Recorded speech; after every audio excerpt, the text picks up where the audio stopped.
Hello, this is Willy Booger, and today we're talking about a product that if you ever needed an audio interface, it's made by Xvive.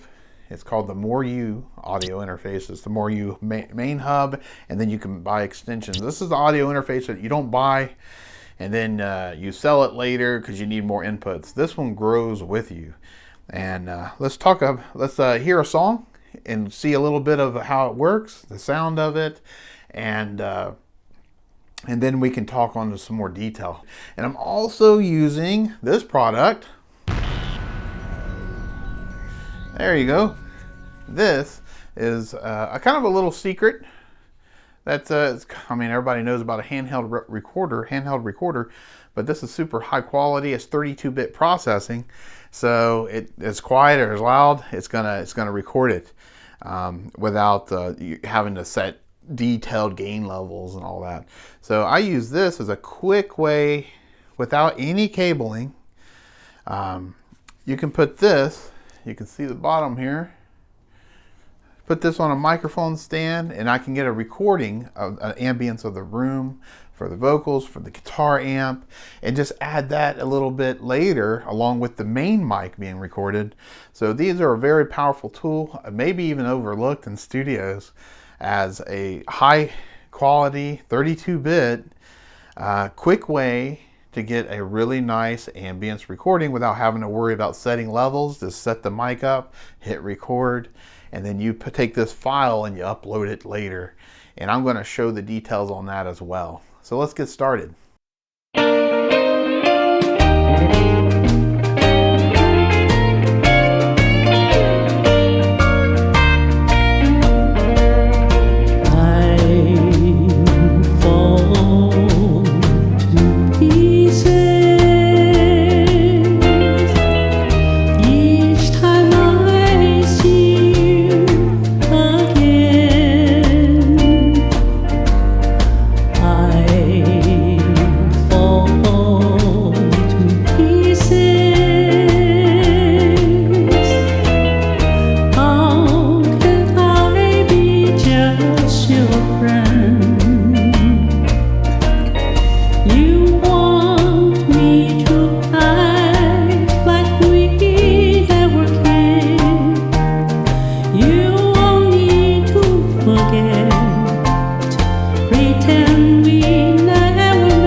All right, so for the guitar amp, the little lead part there, a little rhythm, it's I used this here, the Xvive handheld portable recorder, which is the XV1-R model, as you can see there, and you can also mount it on a microphone stand or any camera shoe. Let me connect. I'm going to connect that file that I just recorded on it with the USB. So got a USB-C cable. Comes with it here. And I'm going to plug straight in. USB audio, card reader. So I'll select the card reader. It's loading it. So what's cool is immediately puts it right here. You probably saw that pop up. I'm going to grab that. So there it is. But now I want to hear my guitar, the ambience. So just grab this file, pull it into here, and guess what? That easy. It's loading it into my Logic Pro recording software, in case you're not familiar. You can do that with any of them. This is the main hub. So this controls everything. You got to have this, and then you can buy the extension hubs as you need them. If you got 2 other members, buy 2 more hubs. They can control their own volume and reverb and have their own talkback button. If I'm plugged in, let's say here with a microphone, and I want to hear more me, that's more you is the audio interface name, you can turn yourself up. So you just turn yourself up. If you need to hear yourself louder, turn yourself up more. If you want to hear some reverb on your voice or your guitar or whatever you're playing, just turn it up. It's immediate. You don't have to route anything in your DAW, in your recording software. You don't have to, if you're even a little bit more newer to it, if you just want to save time, this is right out of the box done. You don't have to do any of that. This goes to your active monitors. This is your headphones. That means that if you want to hear it after your DAW with effects or something, then you can turn that off and you're just going to hear it. Hit direct, that's immediately like a pre-fader listen sort of. So you're going to hear it just immediately, like someone's voice singing, unprocessed, straight through the box, straight to your ears. No processing, no latency. Instrument level, if you can plug your guitar straight in there, or acoustic guitar, your instrument level. Turn it off, you can do your mic level. 48 phantom power. So if you got a condenser microphone, hit that and you'll have power. You got a phase, in case you're doing like, if you're having phasing issues, or you're just recording a mic on top of a snare and the bottom of the snare. Instead of it canceling itself out with the sound waves, you hit phase and it'll reverse it automatically, and then all of a sudden it'll fix that sound, that weird sound that happens. This is what you can go through all your channels, and it remembers whatever you set each channel at. So this is your DAW, and if I were to play,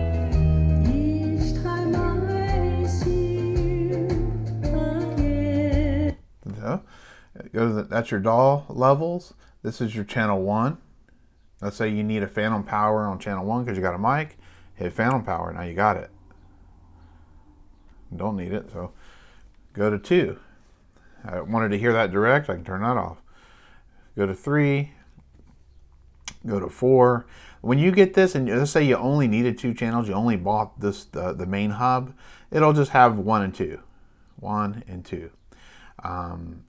If you add the external hub, and it'll be just like this, except for the LCD screen, basically, except in a few options, because that's where you can turn up the more you mix, to hear your own voice and your own sound louder or quieter, add more reverb. They can do that on their own. You don't have to do any mix.